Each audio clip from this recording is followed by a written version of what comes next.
We have an area that's blessed with traditions in the tri-state region, and one of those traditions happens to be the Lakeville Journal. Now, we as a radio station celebrated our 35th anniversary last October, and we thought that was pretty good. I've been in radio now actually for 52 years. I thought that was pretty good. But the Lakeville Journal was established in 1897, and they are celebrating 125 years, and they're doing it with a bang, with a lot of different things that are going on. And today we'll be joined by a couple of people, Dan Dwyer, who's a member of the foundation board, and Noreen Doyle, who's the head of the foundation, which was created when the Lakeville Journal historically went from being a for-profit newspaper to a not-for-profit foundation. So Dan and Noreen, welcome and thanks for joining us today. Thanks, Marshall. Just a correction. I'm the chair of the board of the foundation. Okay. And the CEO of the foundation is Janet Manko, who's also the publisher of the paper, just to be clear. Okay. So, it's funny when Noreen, I will start off with you, because when this first was coming up and Janet Manko was talking about it a couple of years ago, I mentioned to her that when I decided to start this radio station, instead of it being a commercial station, I made it non-for-profit. It took me about 4 months to put the application together, and 3 months after I submitted it, it was approved. It was a lot of work to put it together because there's a lot of T's to cross and I's to dot. And I think now that you've got the foundation set up, I think this is the way. If you're a media and you're in a small community in a small area, and this is the way that you're going to have to function, because less and less and less you have to rely on businesses. So as your first talk about this foundation, first of all, what prompted you to join the foundation? And now that you've joined the foundation and it's up and running, explain to us a little bit about your feelings, how it's going, and what the foundation really does. Okay. I've had a house in Salisbury since 2006, and in fact, had rented a house in Sharon for a couple of years before I moved to London in 1990. And I returned from London in 2019 when I retired and moved to my house in Salisbury, and was approached by, I would say, an anonymous good citizen who had talked to the shareholders of the Lakeville Journal about setting up a 501c and had committed to underwrite the legal costs. And he approached me, he and his wife, and said, we've looked at your CV and you've just retired. You probably have time on your hands, and you know a lot about boards and governance. How would you like to do this? And having read the Lakeville Journal since the 80s, I guess, I thought it was a very fine institution, and I would be happy to be part of working to make it into a 501c3. So I commenced with Janet the process, working with lawyers in Washington and lawyers in Connecticut in I would say April or May of 2021. And thanks really to Janet and Cynthia and James, they put together the application. And like you, we submitted it with all the dotting the I's and crossing the T's. And we were pleasantly surprised. About a month after submission, the IRS came back to us with a number of questions, really about seeing more of the content of the paper historically. And eventually in September,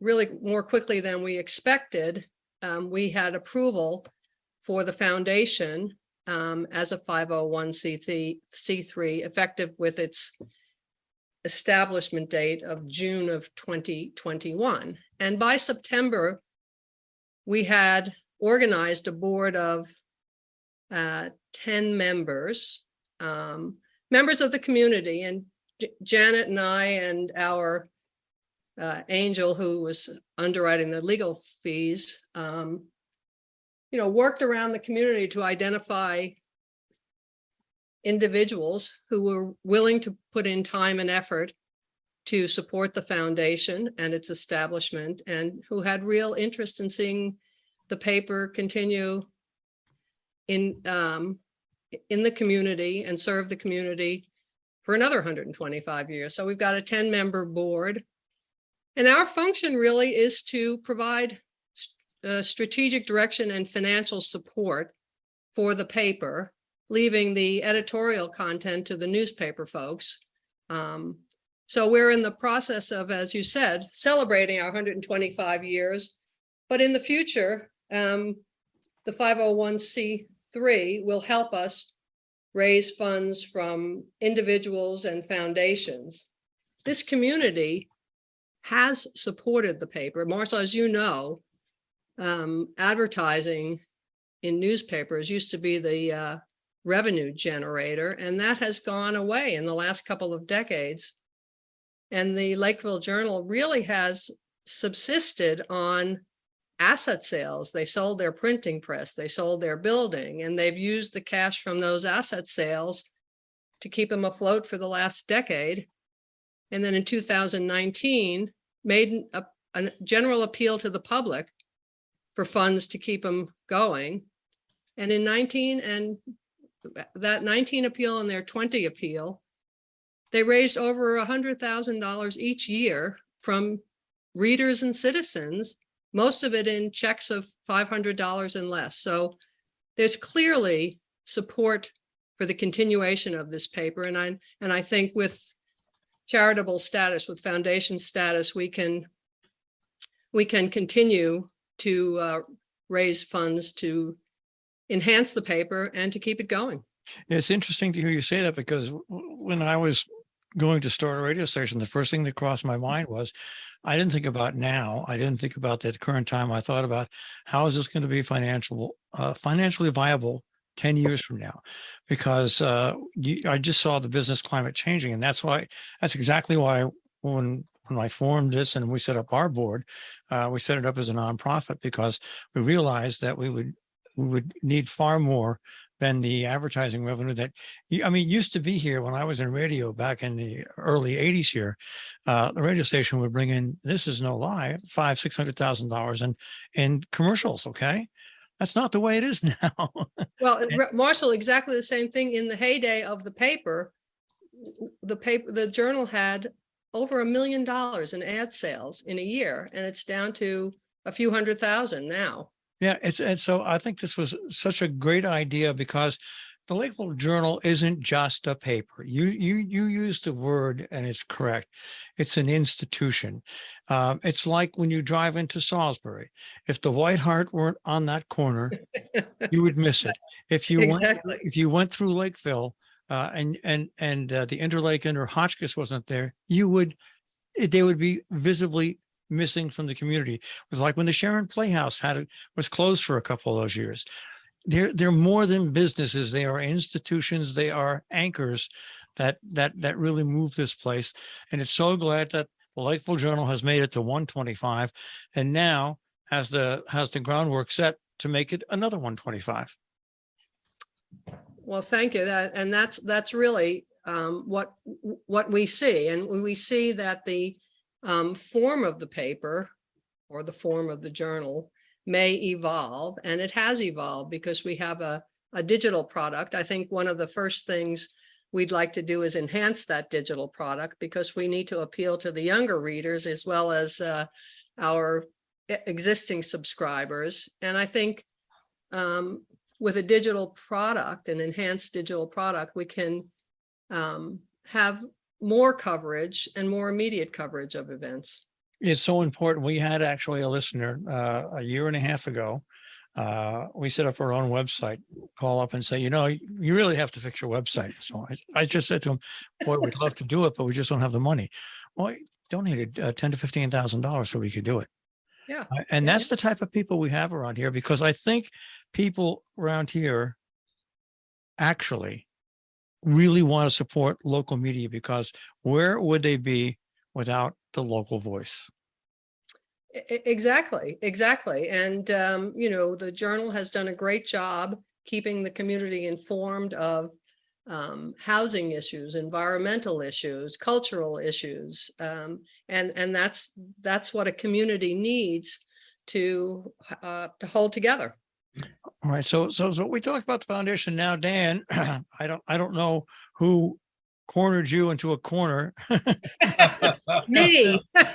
Dan, this is what we need. We need somebody to arrange this whole 125th anniversary to set it up. Well, it actually happened very serendipitously. We were at an early meeting sometime in September, and I think it was Alex Wilburn on the staff who made the casual observation about the paper being first published in 1897. And I'm no financial or arithmetic wizard, but all of a sudden I did some quick subtraction, and I said that's 125, and it sort of was eureka.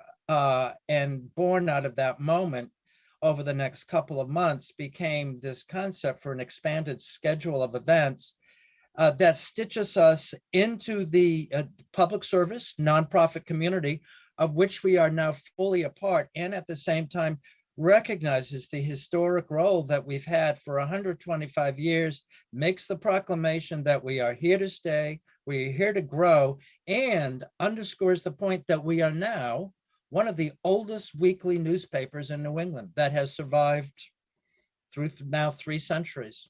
It's absolutely amazing. So let's talk about the events that have been set up, Dan. Well, it kicks off on August 13th and runs through September 17th. And coming up on the weekend on August 13th and August 14th are the 2 real big public events. At the Salisbury Association on Saturday evening or Saturday afternoon, August 13th, between 4 and 6 o'clock, is the opening exhibit of the history of the Lakeville Journal, called Life of a Community. And it was put together brilliantly by Janet Manco, our publisher, Cynthia Huxwender, who served for years as editor of the paper, James Clark, who is one of the best graphic designers in the business, plus our financial officer, with the help too of Helen Klein Ross, who, as avid readers will notice, have been writing these historic columns about the paper since January of this year. The very next day, Sunday, August 14th, is the actual birthday of the paper. And it was a Sunday, on August 14th, 1897, that the paper was first published. And to celebrate that, we're having a grand anniversary day street fair on Academy Street. And Carolyn Piccarelli, who is a local merchant, and Mary Wilbur, who's on the advertising staff of the Lakeville Journal, have been spearheading that. And the plans that they've put together are really extraordinary. Carolyn is designing an incredible original streetscape that will make Academy Street, which we closed off, look like it never have before. We've got a team of stilt walkers coming in. We have a variety of food stalls. We've got children's games, and I think and live music. And someone found the Salisbury Town bandstand that sort of went missing during the pandemic. That has been discovered, revived, and will be the host for the live music. But the most interesting part about it is we've put together a community tent, and in that, through the graces of the foundation, which is supporting all of this, we've invited more than a dozen, I think now a dozen and a half, regional and town-based public service organizations to basically make their statement to the community about what they do and to recognize ourselves as part of it. You know, what's happened over the last couple of years is that there's been a lot of new people that have moved into the area. And we hope with this community tent and with the street side celebration on Sunday, August 14th, from 10 to 4, that a lot of newcomers to the area will come, find out what's going on in their own towns and villages, and become part of it. Now, you've also got the movie house in Millerton doing a series that also celebrates the Lakeville Journal. Yeah, one of the most creative people in town, a good friend of mine, Inga Heckel, I consulted early on, and she said, you know, you ought to have a film series too. So we met with David Maltby and Chelsea Altman, who own the movie house, which I might add, like the Robin Hood Radio and like now the Lakeville Journal, has by necessity gone to a nonprofit status.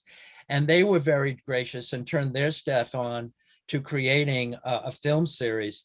And we picked the fourth of five of the best that we could get, which are All the President's Men, His Girl Friday, Citizen Kane, and The Killing Fields, which are really great classic American films about either the newspaper or business or publishing. Each of these take place mostly at 6:30 in the evening. You can get the schedule specifically and subscribe to the series at themoviehouse.net. And Sam Waterston, who is one of the honorary co-chairs of the 125th anniversary, will actually be on hand for a pre-interview screening by CBS correspondent, retired now, CBS correspondent Richard Schlesinger, about the making of the movie now some 30 years ago. So we're looking forward to that. Interestingly, Merrill also made a very important movie called The Post, about the Washington Post, as is All the President's Men, where she, of course, played Kate Graham. And she very politely pointed out to me that, well, couldn't you contact Steven Spielberg about getting his movie for us? And of course, the movie house had considered that, but that wasn't available for theatrical license. So we've got four good movies: All the President's Men, His Girl Friday, Citizen Kane, and The Killing Fields. It just sounds like a great celebration that over multi days where people can truly appreciate and show their appreciation of the Lakeville Journal. I know when we sit here and we take a look at how we operate, our funding is done. We call it a three-legged bar stool. We get 33% in grants. About 33% in underwriting, which is actually pretty good. And the rest, the other 34%, comes from local donations. And they're anywhere from $5 to Yep. $100 to $200 to $500 to $1,000. So Yep. it takes that mix. And Noreen, this is where the whole foundation comes into effect. Your 501c3 is only as strong as your foundation. Exactly. And, we really are starting, from the beginning right now to build it. So Marshall, I would actually like to come and have a little chat with you if I could, and talk about how you did it, because we will get a portion of our revenue from advertising. We still do. And we will begin to look for grants. And there are a number of foundations supporting community journalism. And we will continue to rely on community support. So we do have to build that, and we have to build a little bit of an infrastructure for the foundation. Over the next year, we really will have to find a development director to work with us. So it's early stages, but we're very optimistic that this community will continue to support and allow the paper to be sustained and be enhanced. Well, in your own And there are other nonprofits involved in the 125th too, to expand on how this is really a community, expansive effort. The Sharon Playhouse is doing a patio cabaret called What's in the Daily News on Sunday afternoon, August 21st. And of course, the Lakeville Journal Foundation has partnered with the Salisbury Forum, and we will have a panel discussion at the newly refurbished Walker Auditorium at the Hutchins School on Friday evening, September 16th at 7:30. It's called The Future of American Journalism, and we've really put together a stellar panel. Brian Ross, former ABC investigative reporter, and now with the Law Network, will be, and a member of the Board of Foundation, will be moderating a panel discussion with Marty Barron, who just retired as executive editor of the Washington Post and got the Pulitzer for his team for the coverage of January 6th, plus John Costin, the new editor of the Lakeville Journal, who for 20 years had a variety of positions at the Wall Street Journal, including being national editor, and a woman, Subrata Dey, who is the executive vice president of Vice News and formerly the vice president of digital for ABC News. So that should really be an interesting mix of opinion about the future of journalism from multi-generations and different perspectives. And then finally, if that's all not enough, on Saturday, September 17th at 5 o'clock, the foundation is hosting a newsprint jubilee, which is a big gala reception at the Town Grove in Lakeville to sum up all of these things that will have been going on the last 5 weeks. So we've got a lot for people to participate in, and it's all open to the public. Right, and the newsprint gala is the only ticketed event. The rest are open to the public, but we will be selling tickets to the newsprint jubilee through our website. And once again, more information on all of this, tricornernews.com, tricornernews.com. Well, Dan and Noreen, thanks for taking a few minutes and joining us. Noreen, thanks for coming on board and help setting up this foundation. And Dan, of course, for your efforts and everybody's efforts, because like I said, I can't imagine this area. There's certain things you can't imagine this area being without. And one of those at the top of the list is the Lakeville Journal. Thanks, Thanks, Marshall. Marshall. Look forward to meeting you in person.